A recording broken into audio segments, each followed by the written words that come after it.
Ward Kimball died on July 8, 2002. He was known worldwide as a key animator in the Disney studios.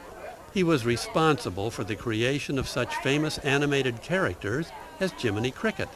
He was a remarkable talent and, it is said, was as entertaining a character in real life as those he created for Hollywood.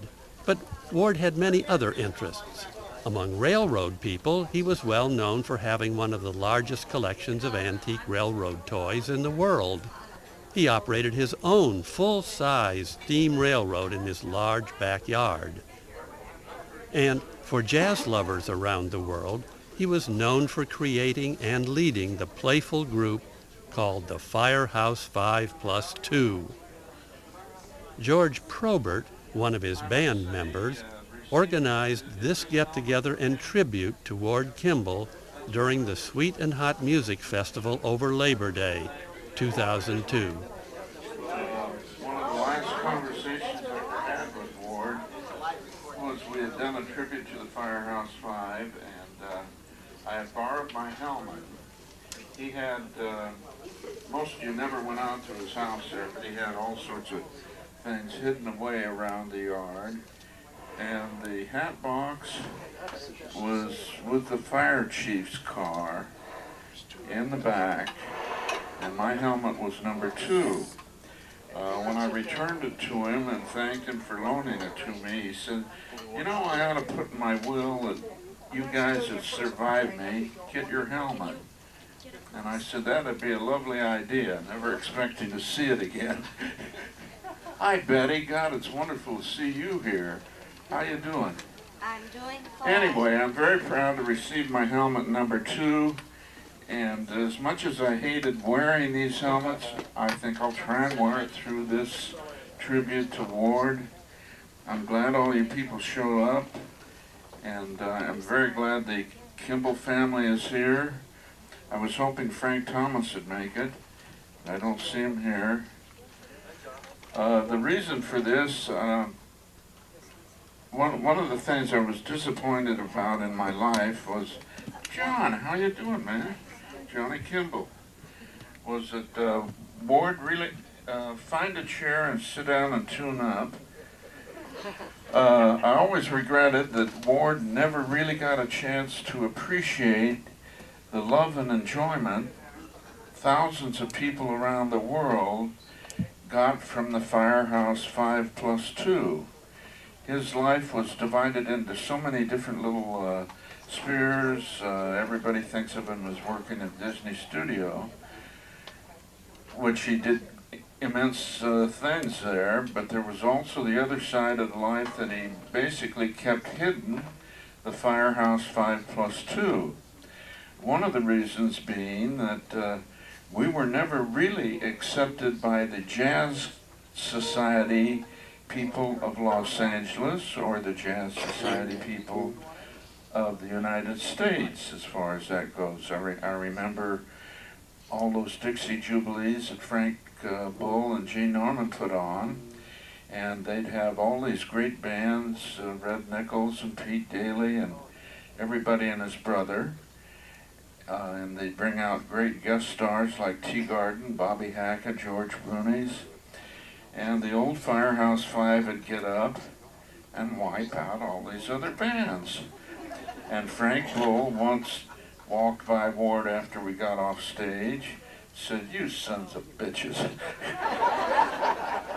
So I think one of the greatest moments of my life, I don't know whether anybody, if John Smith shows up, he was there, but one of the proudest moments of my life was the first year I played Canal Street Blues at the Dixie Jubilee. Was there anybody here that was there? Floyd? Lucille, you stayed home. I was there, I'm sorry. You were there, okay. Well, anyway, it was one of those great moments for me in that the Canal Street Blues stopped the show and we couldn't play for about another 5 minutes. And I remember specifically, well, when I was going to college, I used to go sit in at the Club 47, which was basically owned by the Bob Crosby band people, Nappy Lamar, Doc Rando, and those people. And I remember them coming up to me afterwards, and specifically Doc, saying, God, you used to sit in with us as a kid, and you come back and you're a showstopper now. But anyway, that was a great moment, and this is a great moment for me. I really appreciate getting this helmet. But I wish that Ward had taken advantage. I'm still traveling around the world to Japan and Switzerland and those places, Holland, and I'm still signing autographs, basically over in Japan, of CDs and LPs of the Firehouse 5, and I've got all these people coming up and saying, we just want you to know how much we really enjoyed this. We started listening to it when we were in college, which would have been the 50s, 60s, 70s, and those people still listen to the Firehouse 5 over there, and they get so much fun out of it. I think one of the funniest things that happened, a little girl with orange hair showed up at 2 of my concerts this year, and the second time she gave me a CD. It seems she plays soprano saxophone in a rock band. And in the middle of this CD is this rock band which has a herald trumpet. I mean, they sent me part of a video. It's a real show rock band, but they're playing by the sea. They're imitating the band playing by the sea and singing it in Japanese. It's just wonderful.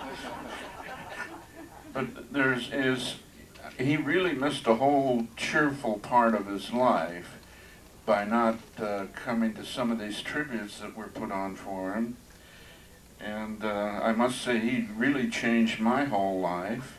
I probably met him first in 1950, and according to Danny Alguar, Ward at that time said, I was working with Bob Scobie, and they were coming up there, I think, to play a New Year's Eve party near Bing Crosby's house, and Frank couldn't make it, so they had hired Wally Rose, who was working with us at that time, to sub, and they were telling about the arrangements of the Poet and Peasant Overture and blah, blah, blah, and we got to do this, we got to do that, and Wally's sitting there unfazed, because Wally was a classical piano player and knew all these things backwards and forwards. But anyway, that was the first time I met Ward. It was probably the New Year's Eve of 1951 or 50. I always get mixed up on... it was the New Year's Eve that the Hambo and Kellys closed, if that pins it down historically. But at that time, he told Danny that I'm going to get that guy in the band someday. So I eventually, after I left the Scobie band, I had my own little band up there in Oakland at Victor and Roxy's, and then we came to work one day, and the place was padlocked by the federal government. Usually, at least we had our horns and stuff out of there. I know so many musicians have come to work and their horns have been locked up by the federal government, and they don't get them for another year. But we had all our horns and stuff, and I ended up moving down to LA. And I went out for an interview at Disney Studio that Ward had set up. While I was going to USC, I had completed a major in cinema, so I knew all the technical things concerning films, and I went out for the interview, having no idea what they were interested in, except that Ward wanted me to get in the band and go to work at the studio. After the interview, I got a phone call from Les Koenig, who ran Good Time Jazz, and he said, how'd you like to make some records with Kid Ory tomorrow? Well, I haven't touched my clarinet in about 6 months, so I go down there and make the records with Ory, and he says, how'd you like to go to Frisco with us? I said, great, but I'll have to quit if the job at Disney comes through. And he says, that's fine. So I went up there and we played at the Hangover Club. We came back and played down at the Royal Room, and I just remembered the other day I'm going down to Phoenix to play a concert there September 29th, and the Ory Band flew down to Phoenix in 1954 to play for the man that owned the Fuller Brush Company. He had a big party and he loved the Ory Band, so we were one of the early invaders of Phoenix playing jazz.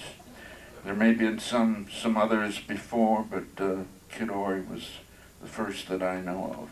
Anyway, the phone call from Disney Studio came through and I had to leave Ori, and I started at the studio December '54. And Ward really changed my life forever by getting my job there. And I hate to say it, but I was probably in and out of that studio about 8 different times. You people think you go to work there and stay forever. Forget it. And it's gotten worse at the studio since the Eisner Group has taken over. They really lay people off the day they're through. Would Betty like to say anything concerning all of this? You said it all.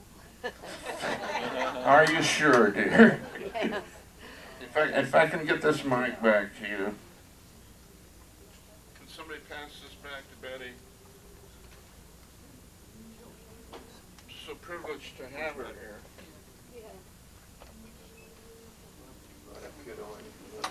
Well, I always thought that Firehouse 5 was different than other bands because they played for fun. They always had a good time playing, and it showed. It rubbed off on the audience, and the audience had fun listening to them. And they were good musicians too. Maybe I know there are a lot of trombone players that could play better than Ward, but he had so much fun playing, and I always told the story of the reason he took up the trombone was because someone was showing his high school class the different instruments and the sounds they made, and when he ran the trombone up and down the scale, everybody laughed, and Ward woke up and said, "That's my instrument." That's all. Thank you, dear.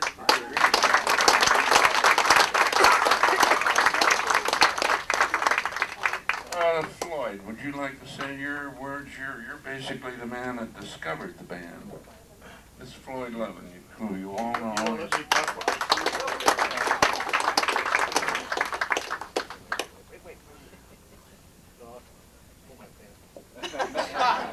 Please do. Thank you.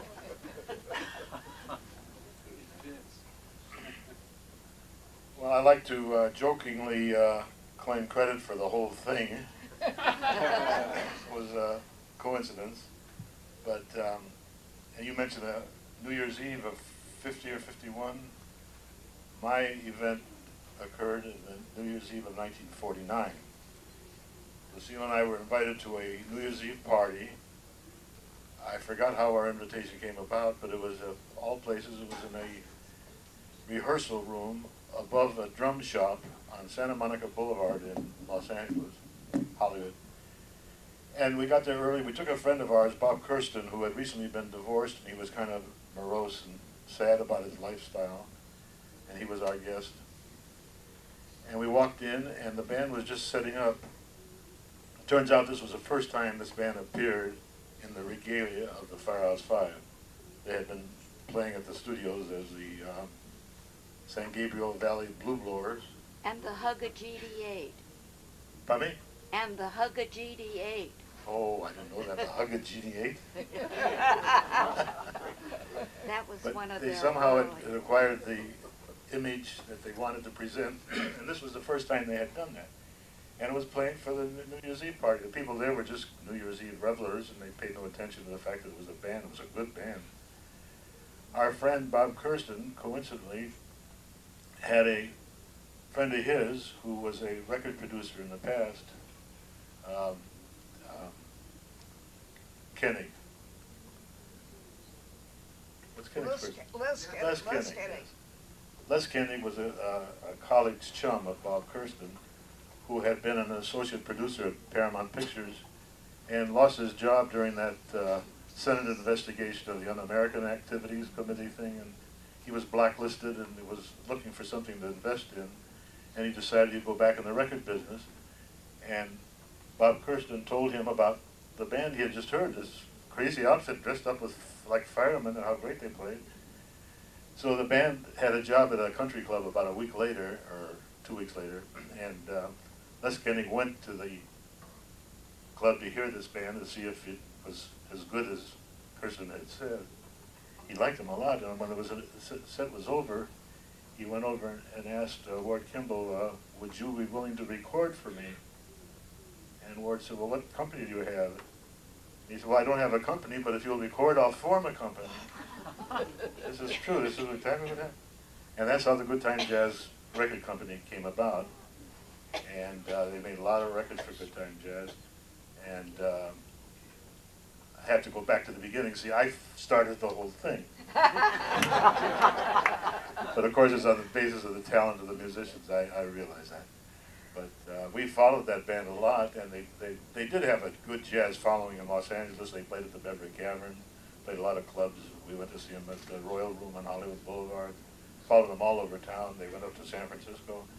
But they got into the society realm, and they were playing all these fancy clubs up on the Sunset Strip, the Macombo and places like that.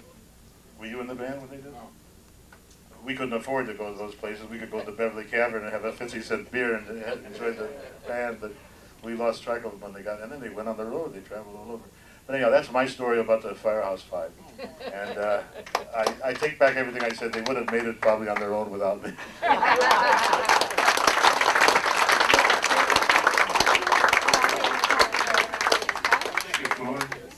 got anything to add, John? Sure. This is Johnny Kimball. I've known him for, God, how many years? A lot. I even worked at Disney's with him, and we played in a recorder group. Remember that? Oh, yeah. Yeah, you probably forgot all about that. Yeah. That was a lot of fun. And I still play the recorder. Do you? Did you bring it? No. Oh, yes, I did. I have a soprano recorder here. Have to find something that sees. Don't see Or actually in concert G, too. But, G. For those of you marking your program. yeah. Ward was the one who taught me how to play jazz, and actually I got involved with playing jazz even before I knew how to read music. And he first taught me how to play the melody. He said, that's the most important thing. He said, especially if you're a trumpet player.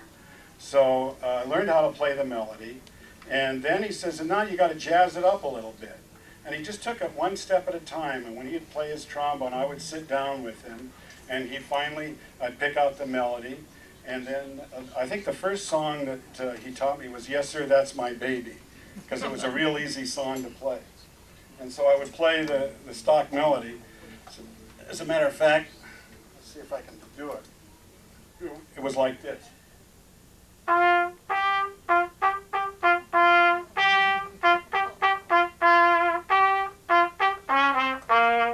So there wasn't too many notes to play. And then later I was doing.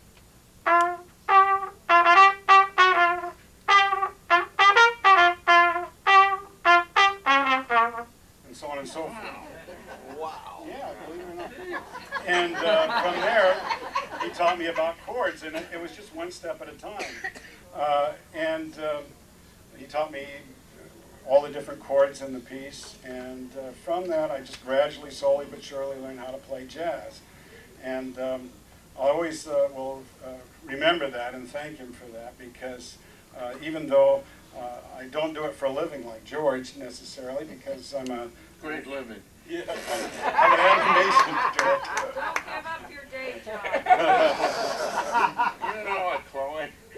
But one thing about George, he always, when he first heard George, I'll reiterate what other people have said. He said, that guy's fantastic. We got to have him in our band. And when George joined the band, the Firehouse Five really became the Firehouse Five.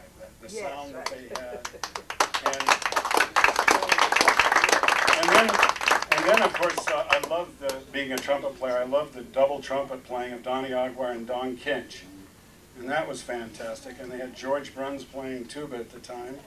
And Ward said he always had to watch that out when Don Kinch and the tuba were together, because they grew up together in the same town. Portland, and they sometimes would get carried away. But they always got carried away, and he enjoyed experimenting and shocking the audience. He was a showman, and so that's about all I have to say. Thank you, John. I would like to have Robert Butler say a few words. Robert probably got to know Ward better than anybody else towards the end outside of his family, and he's responsible for all these posters. Robert, will you come up and say a few words? I wish we had a better place to display all the memorabilia out there. There's some wonderful things that I haven't seen.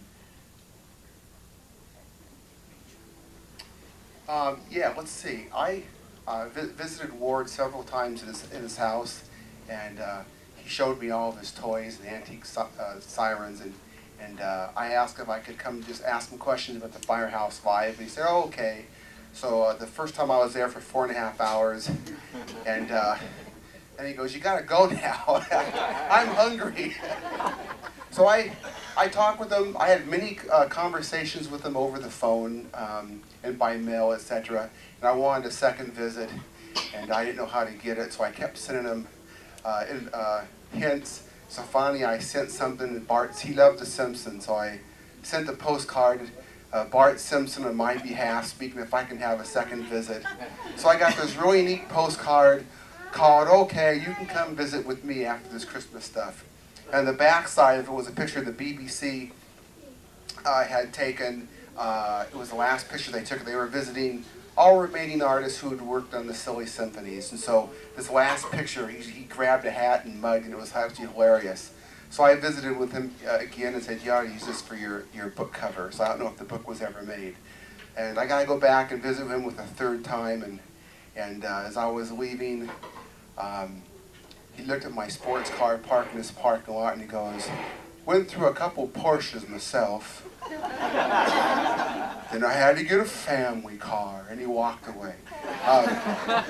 He was hilarious, and he was extremely nice to me. I could always call him up if I had an important question to ask, and I remember I told him about the Disney's 9 Old Men book, and he said, well, because our conversations were leading toward artwork now. And he said, you read the book and it'll answer many of your questions, and then you call me up and you tell me what you think of the book and my chapter, and we'll take it from there. So I always thought I was going to go visit Ward Kimball maybe a couple more times and show more artwork and talk about his artwork and producing. But he got pneumonia and that never happened. And so I could talk for 2 hours and there was no more time. So I'm just going to say, where's his white trombone? I would love to see his white trombone with the funny flowers on it. So in closing, he changed, that's mine. He had a profound effect on my life, and he changed my life about as much as he did George. So thank you very much. Thank you, Robert. Before we start our rehearsal, anybody that brought their horn, assemble it. We will have a couple more people speak, and then we will start playing. We'll probably play 2 songs.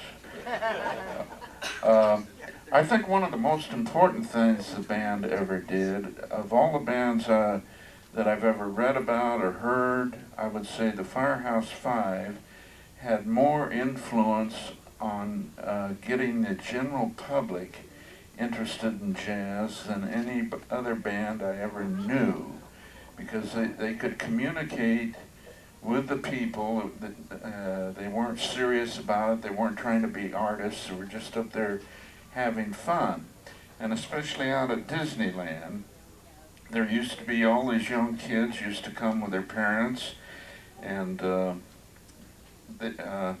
I look at it like Duke Ellington used to look at things. He would play the things he had to, and then about 10% of the things he played were something that he thought the people should hear. And I would say the people that came around to hear the Firehouse 5, we would talk to them, and we would use that as a basic for getting interested in jazz. I know some wonderful musicians have come out of all those kids The most progressive one was Tommy Cubis, who's a wonderful arranger now, and his first recording was with the Firehouse Five. We had that trio with John Smith, myself, and Tommy Cubis on three sopranos, and I think Tom was about 16 at that time, and he's since gone on to become a top arranger.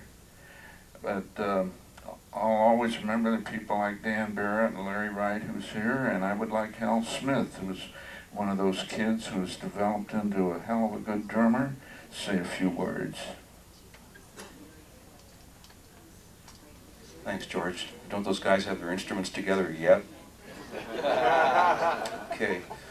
The Firehouse Five was the first band I ever heard live in person, and that sure changed my view on music. You know, I could have been a rock and roller for all I know if I hadn't heard them at Disneyland, and I can still hear it. In 1962, I went to hear the band, and they were at the Oaks Tavern in the Frontierland section of Disneyland, and my folks took me up for my birthday, and we were sitting there. Thought this looks like it'll be a pretty interesting band to listen to, and it was kind of dark. The stage wasn't lit, and finally the stage lights did come on, and there's all the guys in the white fire hats and the red shirts, and just like George. Just about the stroke, I think it was 8 o'clock. They're just, hey, 1 and 2 and 3 and 4. That was it. Jazz band ball. I still hear it today. That's how Ward kicked those tunes off. He was the third jazz musician I ever talked to. Danny Alguire was the first. He was eating an ice cream cone. So you liked his music, huh? It was real nice. You were next. And George handed me a copy of Bill Bason's Jazzologist. Here, man, take this. I want you to have this. That was like Ed Sushan getting the okay from King Oliver in Storyville, you know? And then Ward Kimball was the next person I talked to. We were rail fans. There's another bond. We had a long correspondence going about trains. I gave him a 1905 Santa Fe timetable for the depot in the backyard. And we stayed in touch for quite a while, then fell out of touch. I saw the band again at Disneyland, maybe 5 or 6 years since the last time I'd seen it. He saw me at the back of the room and played I Ain't Gonna Give Nobody None of My Jelly Roll for me, because he remembered that was the tune that I liked to hear the band play. Wow. I have nothing but the utmost respect for Ward, and I think the way he described the Firehouse Five's sound was the best description I've ever heard from all the critical reviews, all the jazz writers, everybody who's tried to put it into words. He said it best when he interviewed himself for the Southern California Hot Jazz Society newsletter. He said, well, Ward, what were the Firehouse Five's main influences? He said, well, Jelly Roll Morton for his imagination and humor, Blue Waters for his simplicity and beat, and Guy Lombardo for his brother. Thank you, Hal. All right, I made my first records with the Firehouse Five, and the first session was January 23rd, 1954. And I had my own little group up in Oakland. I drove down for this, and not knowing what to expect.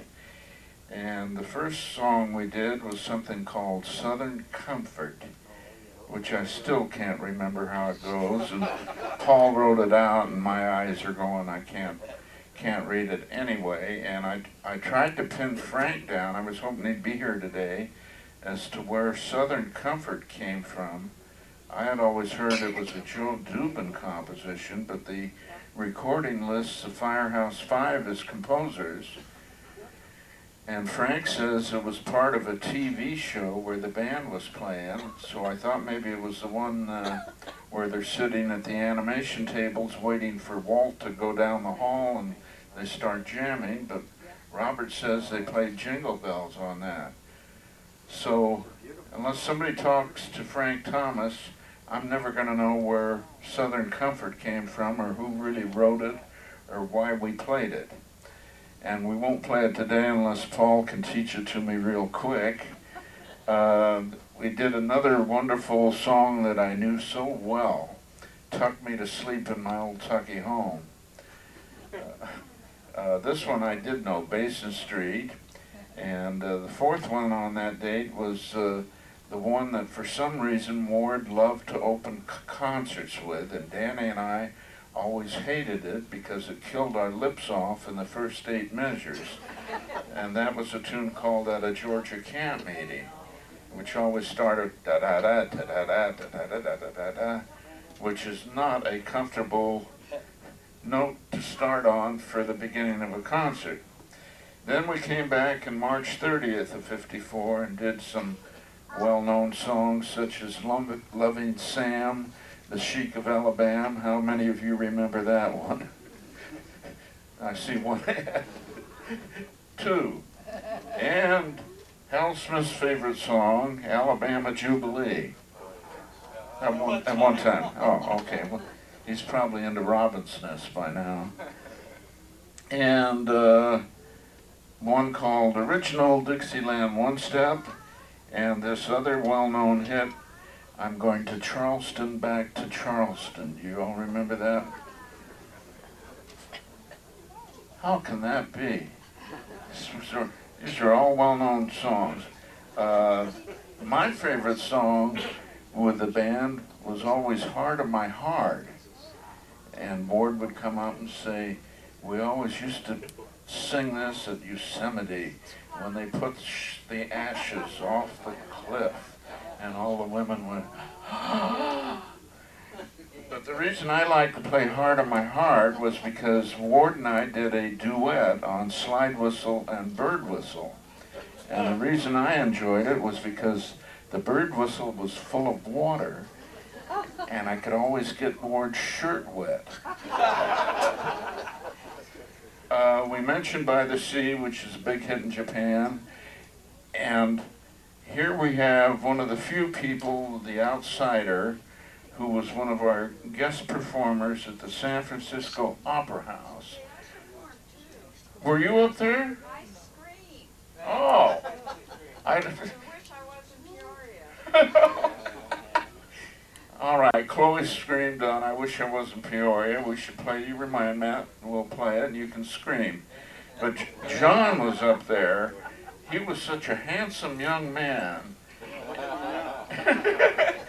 And they rubbed him with olive oil, and he's standing up there, and they actually had an anvil, and he had big hammers, and we played the anvil chorus, which is the only song we ever sat down and really had to rehearse and learn for that one stupid concert. The other thing I remember about that concert was it was at the Opera House, and backstage, laid across the room, looking like caskets, were all these bass fiddle cases. And it was such a beginning for a nice concert. You're walking by all these bass cases that look like caskets on your way to the anvil chorus. Let's start off with Tuck Me to Sleep. Who has their horns? I know Larry Wright has his. Robert's got his cheap trombone. Gather up chairs. Oh, would you like to do Peoria right now, Chloe? No. Oh, yeah. Come on. I gave up screaming a long time ago. Oh, don't give me that. I'd rather hear Minnie the Mermaid.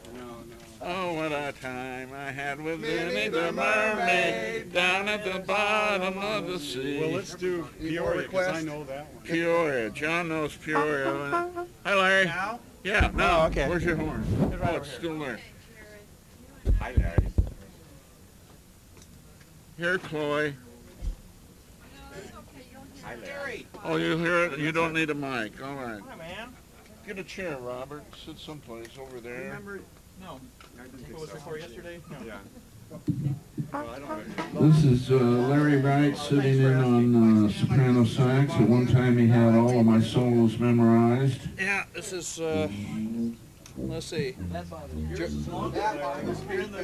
George's is 211769. Mine is 143251. It's earlier than yours. You know It's the same model though. We have Gary. What is your last name? Kaiser. From France. Sort of. Sitting in on tuba, and Hal Smith. And let's see, this is Uncle Paul on piano.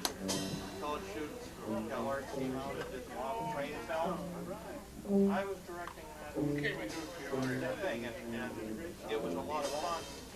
Well, sure, it's not my fault, but I had a lot of fun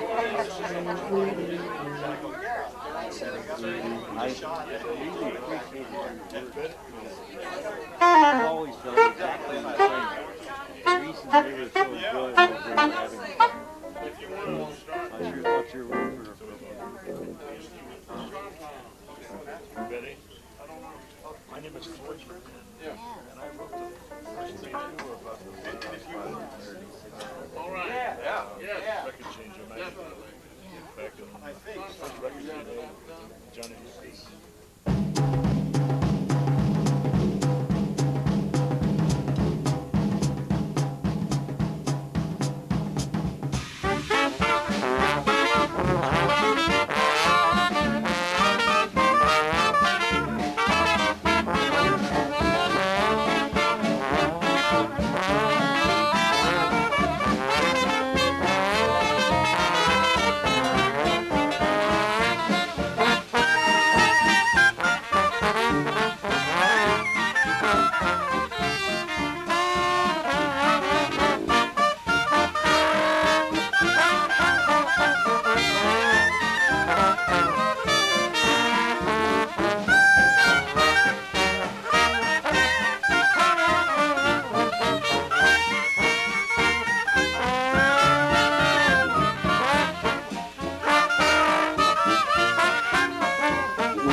SOS, SOS, Captain, we are lost. Our ship is floundering in the sea, by winds and waves we're tossed. Lifeboats here, lifeboats there, hear those shrieks and groans. Ah! Captain cried, oh, hey, it's on deck! And said in shrilling cries, oh, how I wish I was in Peoria, Peoria, tonight. Oh, how I miss those gals in Peoria, Peoria, tonight. Well, you can kiss a morning gloria right off the sidewalks of Peoria. Oh, how I wish I was in Peoria, Peoria, tonight.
Oh, you can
of My Heart? I'd love to do that again. I don't have a bird whistle. How much time we got left here?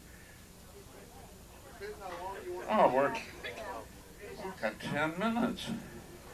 Do you all remember Heart of My Heart in case the band forgets the lyrics? John, you better learn these lyrics. There's a revival coming up. There's big bucks. Yes, sir. Have you ever noticed when George plays, he always keeps his eyes open? And I asked my father about that once. I said, why did George keep his eyes open? And he says, because he used to play with a lot of shady bands. And he said, they're always stealing stuff. So he kept his eyes open all the time. Now, I used to go sit in some real rough places where people used to break beer bottles, and if they didn't like how you were playing, something might happen with that broken beer bottle. And I remember the 1018 Club up at Fillmore Street. I got there one night to sit in with Bert Bales, and I start to put my horn together in this booth, and he says, "That's dirty." And I said, "What happened?" "Oh, a guy got murdered there last night." And as we're playing, it used to be a butcher shop, and it had tile walls. And two guys started throwing bottles down the length of the bar and hitting the tiles. So I learned to keep my eyes open, John. All right, Heart of My Heart. We will play it, and then the audience will sing it. Then we'll end with the Old Tiger Rag.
It's a crazy tune. Heart of my heart, brings back those memories. When we were kids on the corner of the square, we were rough and ready guys, but oh how we could harmonize. The heart of my heart meant friends were dearer then. Beer was cheaper then. Too bad we had to part. I know a tear would glisten if once more I could listen to that song that sang out of my heart.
all for showing up, and especially the Kimball family. Once again, thanks for the helmet. I will wear it in good faith and go to many fires. Going in with the old tiger rag, I'm getting too old to carry the siren around, so you'll have to whistle when you want the siren. Let's see, we'll give all the brakes to hell.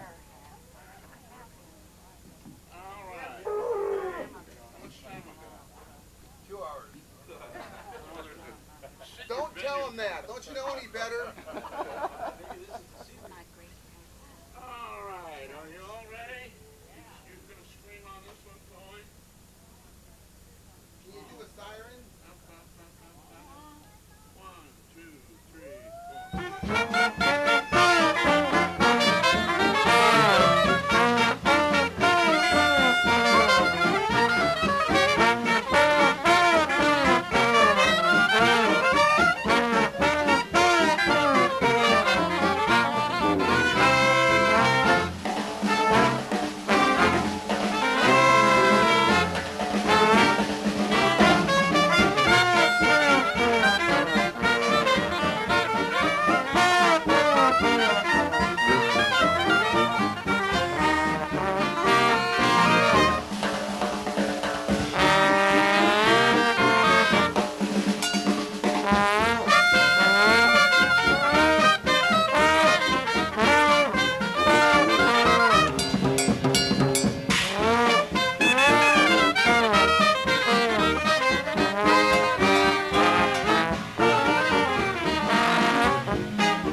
Hooray!